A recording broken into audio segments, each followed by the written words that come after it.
SSC 25 ব্যাচের শিক্ষার্থীবৃন্দ, তোমাদের এসএসসি এক্সাম একদম কাছে। জাস্ট রাত পোহালেই তোমাদের এসএসসি এক্সাম। তো এসএসসি এক্সামের আগের রাতে কি কি করতে হবে এবং কি কি করা যাবে না সেটা নিয়ে হচ্ছে আজকের ভিডিওটা। তো প্রথমেই খেয়াল করে দেখো, যেহেতু তোমার লাইফের সবচেয়ে ইম্পর্ট্যান্ট এক্সাম বলবো এটাকে আমি। কেন সবচেয়ে ইম্পর্ট্যান্ট এক্সাম? কারণ এই এসএসসি এক্সামের মার্ক কিন্তু তোমার medical admission test, Dhaka varsity admission test এবং আরও বিভিন্ন অ্যাডমিশন টেস্টে কাজে লাগবে। সো এই এক্সামের আগের রাতটা, স্পেশালি বাংলা প্রথম পত্রের যে এক্সাম, এটা যেহেতু প্রথম এক্সাম, এই এক্সামের আগের রাতটা অনেক টেনশনের। রাতে ঘুম আসবে না, তোমার মন খারাপ থাকবে। সো এগুলো খুব নর্মাল, রাইট? এগুলো সবারই হচ্ছে। সো এই রাতটা তুমি কিভাবে কাটাবা সেই জিনিসটার জন্য হচ্ছে এই ভিডিওতে আমি কিছু তোমাদেরকে টিপস দিব। ফার্স্ট জিনিস সেটা হচ্ছে, এই রাতে কোনোভাবেই তোমাকে রাত জাগা যাবে না। তুমি যদি এই রাতটা জেগে কাটাও তাহলে 99.99% গ্যারান্টি যে তুমি আগামীকালকে যে পরীক্ষাটা আছে সেই পরীক্ষা ভালো মতো দিতে পারবা না। ম্যাক্সিমাম স্টুডেন্ট অনেক পড়াশোনা করে যায়, বাট পরীক্ষার হলে ভালো আউটপুট দিতে পারে না শুধুমাত্র রাতে দ্রুত না ঘুমানোর জন্য। এখন কোশ্চেন আসবে যে ভাইয়া, আমি তো অভ্যাস করে ফেলছি রাত জাগার, আমার তো রাতে ঘুম আসে না, আমি তো অভ্যাস করে ফেলছি। সো যেহেতু তোমার অভ্যাস হয়ে গেছে রাত জাগার, সেই জন্য তুমি আজকে রাতে 10টার মধ্যে ঘুমায় যাবা, দ্রুত ঘুমায় যাবা। এবং দ্রুত ঘুমানোর কিছু ট্রিক্স আছে, সেই ট্রিক্স আমি আরেকটা ভিডিওতে শেয়ার করছি বিস্তারিতভাবে, বাট এই ভিডিওতে আমি একটু শর্টকাটে বলে দিচ্ছি। হ্যাঁ, প্রথম যেই জিনিস সেটা হচ্ছে অফকোর্স লাইট অফ করবা। সেকেন্ড যেই জিনিস, তোমার শরীরের উপর পাতলা কোনো একটা কিছু দিয়ে রাখবা, হতে পারে সেটা পাতলা কাঁথা, এরকম কিছু একটা দিয়ে রাখবা। থার্ড জিনিস, তুমি মনে করার চেষ্টা করবা তোমার ফেভারিট কোনো একটা মুহূর্ত বা তোমার কোনো একটা ফেভারিট কাজ যেটা তুমি করতে চাও। সো এরকম যদি মনে করতে থাকো তাহলে দেখবে একসময় তোমার ঘুম চলে আসছে।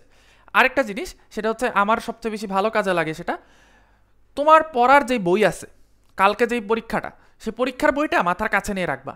দেখবা যে বই হাতে নিলে ঘুম চলে আসে। এটা কিন্তু রিয়েল, খুবই সত্য। শুনতে হাস্যকর মনে হচ্ছে, বাট এটা সত্য। তুমি পড়ার বই তোমার পাশে নিয়ে রাখবা, দেখবা কিছুক্ষণ পরে ঘুম চলে আসছে। এগুলোতেও যদি কোনো কাজ না হয় তাহলে তুমি প্রচলিত পদ্ধতিতে চলে যাবা। প্রচলিত পদ্ধতি কি? উল্টা করে হচ্ছে 100 থেকে 1 পর্যন্ত আসা। দেন হচ্ছে ওই যে 1 শিপ 2 শিপ, একটা বেড়ার উপর দিয়ে যাচ্ছে, এই যে একটা শিপ বেড়ার উপর দিয়ে যাচ্ছে আর একটা শিপ বেড়ার উপর দিয়ে যাচ্ছে, এই জিনিসটা কিন্তু ওই সেন্স থেকে আসছে যে তোমার একটা ফেভারিট কাজ করা। যেমন অনেক ছেলের স্বপ্ন থাকে যে গরুর খামার করবে, সে একদিন প্রতিষ্ঠিত হয়ে গরুর খামার দিবে। শুনতে হাস্যকর লাগলে এটা ম্যাক্সিমাম ছেলেরই স্বপ্ন, ঠিক আছে? সো তুমি এরকম চিন্তা করো যে তোমার একটা গরু আছে, সেই একটা গরুর থেকে হচ্ছে তোমার বাছুর হবে, বাছুর থেকে হচ্ছে আবার গরু হবে, আবার গরু থেকে আবার গরু হবে, এরকম করে তুমি বিশাল একটা ফার্মের মালিক হবা। একটা গরু পালতে কত টাকা লাগে, দেন হচ্ছে বাছুর পালতে কত লাগে, এরকম করে আস্তে আস্তে তুমি যখন ইনক্রিজ করতে থাকবা তোমার হিসাবটা দেখবা অটোমেটিক ঘুম চলে আসবে। এগুলো হচ্ছে যখন তোমার পড়াশোনা রিভিশন সব শেষ, তুমি জাস্ট ঘুমাইতে চাচ্ছ, তখনকার সময়কার টিপস, ঠিক আছে? এবং এই টিপসগুলো কিন্তু প্র্যাকটিক্যাল, মানে এগুলো স্টুডেন্টদের লাইফে ইউজ করা। দেন হচ্ছে তোমাদের আমি বলতেছি, আমি কোনো কিছুই মানে ম্যাক্সিমাম টিপসই আমি যা দিই, আমি হাইপোথেটিক্যালি একটু গুগল করলাম, একটু ইউটিউব দেখলাম, এই ভাই কী বলে, ওই স্যার কী বলে, এভাবে টিপস দেই না। আমার ম্যাক্সিমাম টিপসই হচ্ছে রিয়েল লাইফে প্রয়োগ করে ফল পাওয়া গেছে, দেন হচ্ছে সেটা শেয়ার করি। নেক্সট যে জিনিস, এটা সবাই বলবে, এই জন্য আমি এটা ফার্স্টে শেয়ার করি না, সেটা হচ্ছে তোমাকে বেশ কিছু জিনিস গুছায় রাখতে হবে। একটা হচ্ছে ব্যাগ গুছায় রাখতে হবে, পেন্সিল, কলম, admit card, ID card, rubber, জ্যামিতি বক্স, শার্পনার। বাংলা প্রথম পত্র পরীক্ষাতে জ্যামিতি বক্স লাগবে না, বাট এই জিনিসগুলো তোমাকে যে কোনো পরীক্ষার জন্য তোমার ব্যাগের মধ্যে রাতের বেলায় রেডি করে রাখতে হবে। থার্ড যে জিনিসটা সেটা হচ্ছে তোমার ড্রেস আয়রন করে রাখা। সকালবেলা উঠে যাতে ড্রেস আয়রন করতে না হয়। অনেকেই আসো যে হচ্ছে সকালবেলা উঠে ড্রেস আয়রন করো, এই কাজটা করবা না। সকালবেলা ওঠার জন্য কোনো কাজই রাখবা না, ওকে? আচ্ছা, এর পরের টিপসটা ভেরি মাচ ইম্পর্টেন্ট। এটাও হচ্ছে রিভিশন ম্যাটেরিয়াল রেডি করে রাখা। রিভিশন ম্যাটেরিয়াল রেডি করে রাখা মানে কি? দেখো, আমাদের ব্রেনে দুই ধরনের মেমোরি থাকে, একটা লং টার্ম মেমোরি, একটা শর্ট টার্ম মেমোরি। পরীক্ষার আগে আমাদের এরকম হয় না যে আমরা অনেক ইনফরমেশন একসাথে মাথায় নিয়ে পরীক্ষার হলে যাই, পরীক্ষাটা দিয়ে বেরোয় আসার পরেই আমাদের মাথায় আর কিচ্ছু মনে থাকে না, আমরা সব ভুলে যাই। এরকম হয় কি না? হয়। সো এই যে মেমোরিটা, এটা হচ্ছে শর্ট টার্ম মেমোরি। এখন তুমি যেহেতু বাংলা প্রথম পত্র পরীক্ষা দিতে যাচ্ছ, এমন বেশ কিছু টপিক আছে না যে তুমি লাস্ট 15 দিনেই শুধু পড়ছো, সারা বছর তোমার ঠিকমতো পড়া হয় না, লাস্ট 15 দিনই টপিকগুলো তুমি ভালো করে পড়ছো। এই টপিকগুলো তোমার মাথায় বেশিক্ষণ থাকবে না। সো যেই ইম্পর্ট্যান্ট টপিকগুলো তুমি ভুলে যাইতে পারো, এইরকম টপিকগুলো একটা কাগজে বা তোমার বইয়ের মধ্যে মার্ক করে রাখবা, বাংলা বইয়ে, যাতে তুমি ভোরবেলা যখন ফজরের সময় উঠবা, তখন ফজরের পর তুমি পরীক্ষার হলে যাওয়ার আগ পর্যন্ত যেই 1.5 ঘন্টা বা 2 ঘন্টা সময় ফ্রি পাবা, ওই টাইমটাতে যাতে ফার্স্ট এই জিনিসগুলো রিভিশন দিয়ে যাইতে পারো। এই জন্যই রিভিশন ম্যাটেরিয়ালসটা রেডি করে রাখাটা ভেরি মাচ ইম্পর্টেন্ট, যাতে সকালবেলা উঠে তোমার একটা প্যানিক ক্রিয়েট না হয়ে যায়, কি রিভিশন দিব। তুমি রাতের বেলায় ঠিক করে রাখবা যে এই জিনিসগুলো যদি আমি পরীক্ষার হলে না দেখে যাই, তাহলে আমার পরীক্ষা খারাপ হবে। বোঝা গেছে? ওকে, নেক্সট আর একটা জিনিস ভেরি মাচ ইম্পর্টেন্ট, সকালবেলা অ্যালার্ম দেয়া।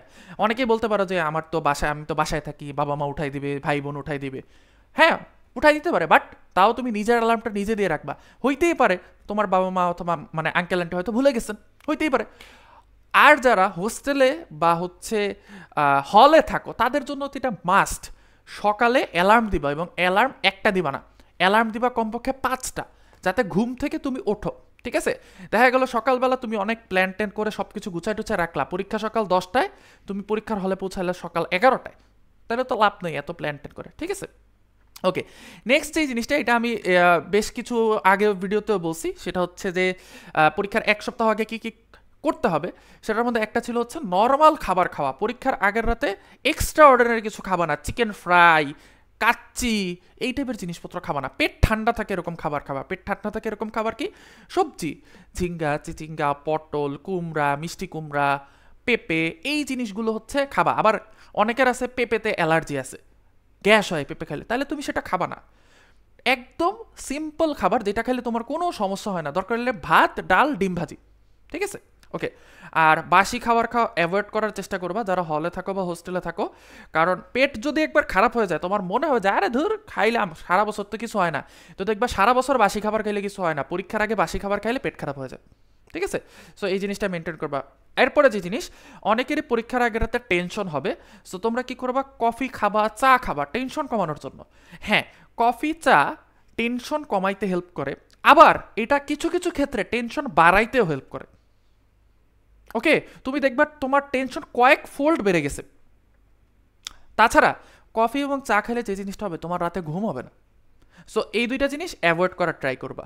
যদি কফি চা নিতান্তই খাইতে হয়, তুমি এক্সাম হলে যাওয়ার আগে, মানে সকালবেলা ঘুম থেকে উঠে তুমি কফি চা খাও, নো প্রবলেম। ঠিক আছে? এইবার এই পয়েন্টটা ভেরি মাচ ইম্পর্টেন্ট, যেহেতু বাংলা প্রথম পত্র পরীক্ষা এবং তোমাকে 7টা সৃজনশীল লিখতে হবে, তোমাকে কি করতে হবে, তোমার হাতটা চালু করতে হবে। ভাইয়ার হাতের লেখার ভিডিওটা দেখছো তো, রাইট? ভাইয়ার হাতের লেখার ভিডিওতে কি বলছিলাম, পরীক্ষার 1 সপ্তাহ আগে থেকে হাতের লেখা ফাস্ট করার প্র্যাকটিস করতে। এখন এই যে পরীক্ষার আগের দিন, এই দিন হচ্ছে তোমার জন্য সবচেয়ে ভাইটাল টাইম। এই দিনে কমপক্ষে 5 পেজ লিখবা, ভালো হয় 10 পেজ লিখলে। কমপক্ষে 5 পেজ তুমি একদম টানা লিখে যাবা। তোমার যে কোনো একটা টপিক মনে করে ওইটা টানা লিখে যাবা, অথবা একটা সৃজনশীল সামনে নিবা, একটা সৃজনশীল সামনে নিয়ে, টেস্ট পেপারে সৃজনশীল আছে অসংখ্য, একটা সৃজনশীল সামনে নিয়ে হচ্ছে ওইটার আনসারটা টানা লিখে যাবা। ঠিক আছে? এটা হইলে হবে কি, তোমার হাতটা স্পিড আপ হবে, কারণ তোমার হাত কিন্তু ব্যথা হয়ে যাবে পরীক্ষার হলে গিয়ে। ঠিক আছে? পরীক্ষার হলে গিয়ে বাংলা প্রথম পরীক্ষার সময় দেখবা তোমার হাত মনে হচ্ছে যে ব্যথায় ছিঁড়ে যাচ্ছে। বাট একটা জিনিস মনে রাখবা, তোমার হাতে যত ব্যথা করবে, তার মানে তুমি তত ভালো পরীক্ষা দিচ্ছ। এই জিনিসটা মাথা রাখবা, তোমার হাতে যত বেশি ব্যথা করবে, তুমি তত বেশি ভালো পরীক্ষা দিচ্ছ।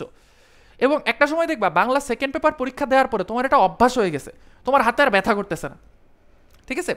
আচ্ছা, তো এই হচ্ছে মোটামুটি পরীক্ষার আগের রাতে কী কী জিনিস করতে হবে। আমি সবসময় বলি যে অনেক বেশি গাইডলাইন শুনতে হয় না, গাইডলাইন কম শুনে যদি আমরা সেই গাইডলাইনগুলো ঠিকমতো মেনে চলি, তাহলে কিন্তু ইনশাল্লাহ ভালো ফলাফল পাওয়া যায়।